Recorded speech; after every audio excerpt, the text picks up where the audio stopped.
President Obama and Hillary Clinton sharing a history of promising government giveaways for potential voters. But what about struggling homeowners? Democratic strategist Capri, Cafaro, and Daily Caller's Chris Bedford.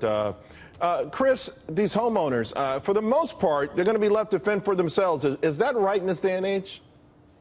At least it's looking like they're going to be left to defend for themselves for now, because a lot of them, a vast majority of these 60,000 or so homes that have been destroyed or partially wrecked don't have flood insurance. Part of that is because the flood insurance has gotten so expensive post-Sandy and post-Katrina, and the federal government's kind of pulled back a little bit from that.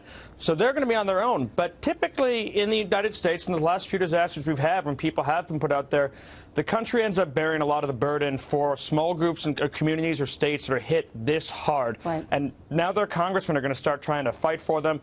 The Louisiana congressmen are going to come to Washington and say, look, we've been hit hard. We need to get back on our feet, and we hope the other 49 states will help us.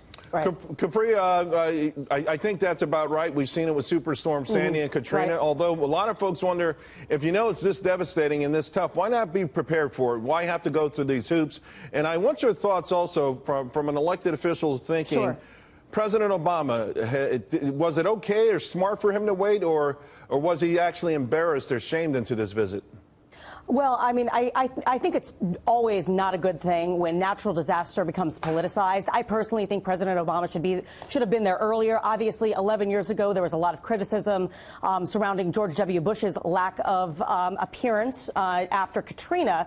And as far as we mentioned earlier, the elected officials from Louisiana, from Congress, trying to advocate for additional assistance for the state of Louisiana, these are the same folks that did not support or vote for Superstorm Sandy response. So there obviously is a little bit of duplicitousness in all of this, what my grandmother would call two wrongs don't make a right.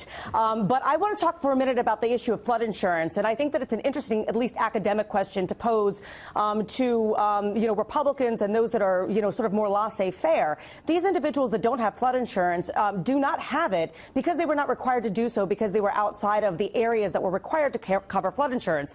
So I ask the question, if people are concerned about whether or not FEMA was being responsive, really this is an issue of individual choice. These folks chose not to purchase flood insurance. You know, I had the head of FEMA, I've had the head of the Red Cross, and I've spoken to business owners and homeowners, Chris.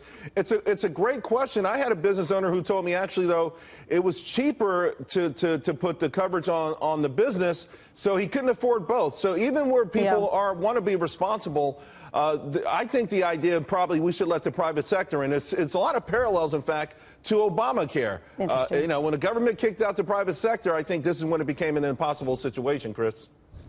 Yeah, I think it certainly had an impact. The federal subsidies that have existed for years in flood insurance have helped push prices higher and higher, as well as some of the big disasters we've had. It is kind of funny to see people. You'll see folks on the plains, which are tornado prone, say, why would you live in a flood zone? Or people in earthquake zones say, why would you live in a tornado zone? And all of us are really susceptible to this.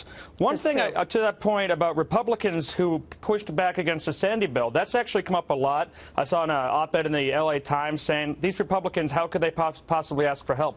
But we have to remember that the Sandy bill was a giant spending bill that everyone was like, hey, we're finally moving something through Congress, and they started attaching free rider and free rider to the point that the Wall Street Journal, whose offices and their reporters' offices were flooded and destroyed, was saying, as far as I'm aware, I don't think that there's actually content content out there yet as far as a bill. I mean, I haven't seen an actual bill draft yet, so who knows what it actually will obtain. Well, who knows what it will actually have. Well, we know that one will be drafted. We know that once President Obama sees this devastation firsthand, he'll be able to articulate just the same thing that others from Donald Trump and other visitors have said. Hey, this is far worse than the American public realizes, and we're going to have to do more than the typical caps on FEMA and other assistance programs. And there are some FEMA reforms that actually need to occur. I mean, what we see is, Louisiana has to hit over $6 million in damages as a state, plus an almost $4 per person damages by parish. So maybe these are some other regulations, not just spending, but actually looking at the structure of FEMA and how it gets triggered